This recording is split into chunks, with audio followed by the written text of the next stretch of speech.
I recently upgraded from the Muse 2 to the Muse S Headband, mostly because I was interested in a feature called the digital sleeping pill. Now, this sounds like a lot of... But I've already been meditating with the cheaper version of Muse for the past 6 months and liking it, so at bare minimum, I'm willing to give the Muse S a shot for 1 month and share my thoughts with you guys. In this review, I'll be showing you what the Muse headbands are and why so many people use them, what I would tell my own mother if she asked me whether she should buy the Muse S, the Muse 2, or something else entirely, and how to avoid getting inaccurate data from the Muse S since it's really easy to make some mistakes that'll throw your whole results off and no one else is talking about this. But for now, I want to quickly bring you up to speed on what these things actually do. So all the average person needs to know about the technology behind the Muse headbands is that they're equipped with an accelerometer, gyroscope, PPG, and EEG sensors. Now, most of that hardware can be found in popular fitness wearables like the Whoop, Oura Ring, or even Apple Watches, which use it to track heart rate and bodily movement. But what really makes Muse unique is the EEG sensors. Unfortunately, there's just no way to get this high-level brainwave activity data without wearing some sort of goofy ninja headband.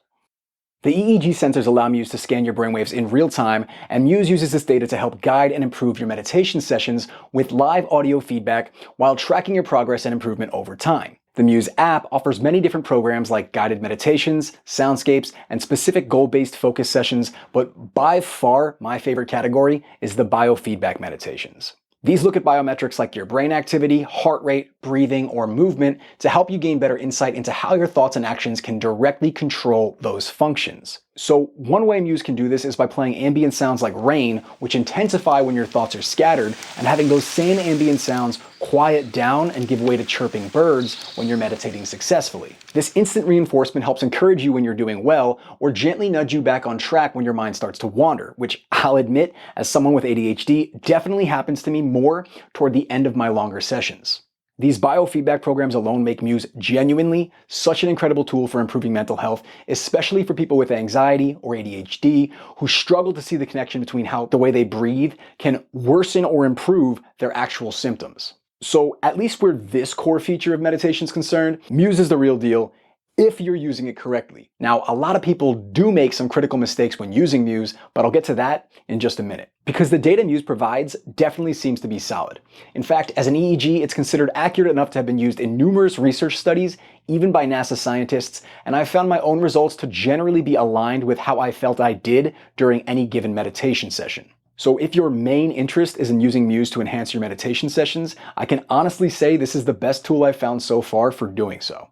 On that note, if you decide you want to buy either Muse device for yourself, I'll drop some discounted links down below that I'll keep updated with the best current coupon available, which I think right now is like 15% off or something. And using those links will also help support the channel, which I greatly appreciate.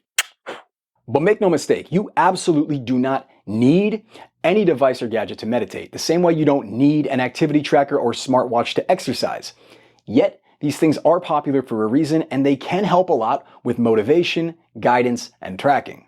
Speaking of activity trackers and smartwatches, Muse has just released a crazy new update to their software, but we can get into that a bit later, because first, I really want to tell you what people are doing wrong to throw their whole meditation results off.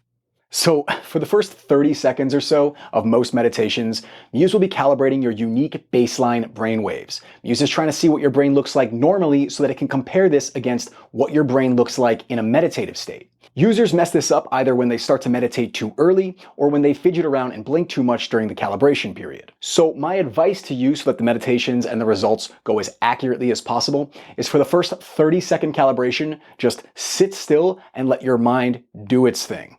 Make sense? But all the features we've talked about so far are present in both the standard Muse 2 and the Muse S model headbands. So let's start talking about what makes the Muse S different and why some people might choose this option over the cheaper option. So, the digital sleeping pill. What a f***ing claim. I love it, genuinely. If you've seen my other content, you might know that I'm very pro mental health awareness, but also generally in favor of the most conservative treatment options possible. Actual sleeping pills are not something I'd ever recommend or take myself. Reviewing cool tech products on my channel is one thing, but the day I start recommending harmful prescription medications is the day you'll know that Big Pharma got their hooks in me and I sold out. Because of this, I can fully appreciate the idea of a digital alternative to help aid sleep safely. And this sleep functionality is a big reason someone would buy a Muse S over a Muse 2. Not the only reason, as you'll see in a minute, but a big one. So if you do give a shit about your sleep, the Muse S is primarily bringing two things to the table here. The first is sleep tracking. The second are these digital sleeping pills. Let's start with the sleep tracking. So this isn't meant to be a comparison video, but devices like Whoop and Oura Ring do a pretty solid job of tracking sleep. They're not perfect, but they're very good and the overall trends are there. But those devices will always be limited by the fact that they can't actually see what the brain is doing. They can give you a pretty damn good approximation based on your heart rate, blood oxygen levels, and movement, but they still can't read your brain waves. The Muse S can. And based on what I've observed over the past month, the sleep data Muse S provides is pretty close to what Whoop and Oura Ring provide, with some variations in the sleep stages. In fact, the other week I woke up during some super intense and vivid dreams, and in the morning on the Muse app, I could see a significant REM cycle and then awake time occurring right before the time I screenshotted when I woke up. My Oura Ring saw that I woke up, but it overestimated how long I woke up for, and it barely detected my time in REM at all. The Muse S also tracks your slow wave intensity, sleep position, stillness, and heart rate, which seem mostly accurate minus a few discrepancies here and there. I personally believe that it's overestimating my heart rate since every other device tends to have my resting heart rate in the 40s beats per minute range, but that's most likely just a limitation of the PPG sensor reading from my forehead rather than my wrist or finger. So like anything, there's a trade-off. Personally, I'll trust the thing on my wrist for my pulse and the thing on my head for my sleep cycle brainwaves. Like other sleep trackers, Muse S also provides a sleep score, which is based on how quickly you fall asleep, how often you wake up in the middle of the night, how long you stay asleep for, and how long you spend in each sleep stage. But the Muse S is far from perfect. The main drawback is that since it's not something you wear 24/7, it can feel like a little bit more of a chore to put it on your head and activate the device before going to bed. Some users also report app connectivity issues or issues with long hair getting in the way of Muse's sensors, but that hasn't been my experience personally. Also, while the battery does make it through each night no problem, you will need to charge it afterward.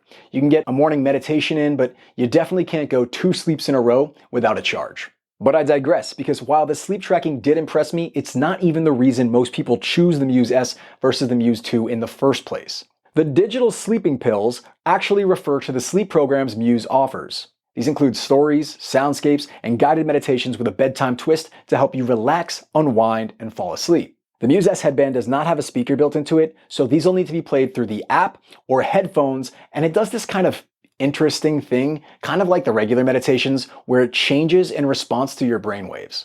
So, for example, these soundtracks will start to fade out as you fall asleep, or start back up if you wake back up in the middle of the night in an attempt to kind of put you back to sleep.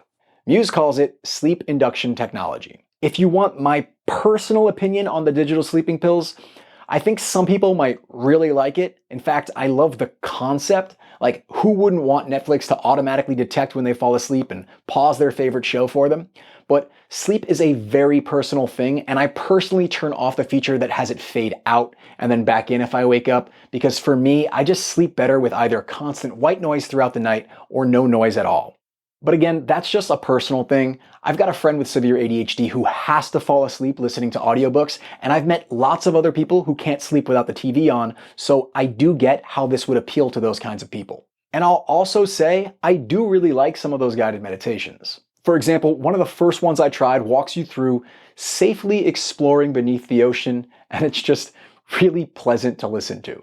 But here's where things get weird, because even if you don't think you'd care much about the digital sleeping pills, there still may be a reason for you to choose the Muse S over the standard model. In fact, I'll tell you exactly what I would tell my own mother if she asked me about buying a Muse headband herself, but first, I just wanted to quickly mention one brand new feature that recently became available on both Muse headbands, because it's kind of a new buzzword, and that's Alpha Peak. What's Alpha Peak? It sounds like a mountain where a bunch of douchebags wrestle each other, but it's not. You know how a lot of smart wearables track a metric called HRV to give you a sort of quick sense of your body's general performance level on any given day? Well, Muse has just released an update to their software, and that's Alpha Peak, and it basically gives you an individual score of your brain's general performance level for any given day or session. Without getting too deep into the weeds here, the general goal with your Alpha Peak score isn't just to look at it and be like, cool, my brain is good today, but rather to look at the patterns in your lifestyle and behavior to get a better sense of how the choices you make impact your cognitive performance on a day-to-day basis. Because what's good for your brain might not necessarily be what's good for my brain. It is worth mentioning that this feature is only available with a Muse subscription, but before you get too upset about the optional subscription, let me just say, I hate subscriptions. When I review a product that puts many core features behind subscription fees, I typically have a lot of negative stuff to say about it. I bring Muse's optional subscription up less because, frankly, the overwhelming bulk of Muse's features, especially the things I find most valuable, like the biofeedback meditations and sleep data, all that stuff is available without a subscription. So while I don't like subscriptions, this one doesn't bother me enough to slam it relentlessly because it's really a good product even without the subscription. But let's cut to the chase with the mom test. If my own mother called me today and asked me if she should buy a Muse headband, could I honestly recommend one or the other to her? So what I'd honestly tell my mom, or anyone else for that matter, is that I definitely think meditation is worth getting into. I would actively encourage her to start meditating in some capacity, especially because she's getting older and meditation is a priceless and irreplaceable mental exercise that keeps the mind sharp and trains our ability to focus. I'd tell her that the Muse headbands are definitely legit for meditation. They're not just some gimmick. In fact, Muse is probably the best tool out there for learning how to meditate correctly. But I'd also tell her to make sure she's serious about getting into meditation before whipping out her credit card. Because meditation is a lot like going to the gym. It's great if you're going to make a habit out of it, but if it's just a 2-week fad that you're not going to stick with, then you're better off just sitting in on a local yoga class that has a meditation component to it. As for which Muse headband I'd recommend, the Muse S is the obvious choice if you care about the sleep features, but even if my mom didn't care about that data as much, and knowing her, she wouldn't, I still think I'd recommend she go for the Muse S because it's not too much more expensive for the added comfort, and at least to me, the sensors calibrate a lot faster. The optional premium membership is where I'd definitely tell her to hold off until she has a chance to see if the habit really sticks, and also until she's exhausted all the free content already included, which there's plenty of. And most importantly, because I love my mom so much, I've reminded her to use my coupon code down in the description since I'll keep it updated with whatever the best current promotion currently is, and it would also help support her favorite son's YouTube channel. I love you, Mom, but I'm not getting a real job. I really like the Muse S, and I think it provides some of the best sleep data available without a mandatory subscription. The digital sleeping pills are neat, but not quite for me since I actually prefer just listening to white noise. I do think it's a lot more comfortable than the Muse 2 and a straight upgrade in many ways, but hey, if you're still on the fence and want to learn more about the Muse 2, I've got another video for you just about that. So check it out. Otherwise, consider helping me out with a like or comment, or subscribe for more interesting product reviews just like this one.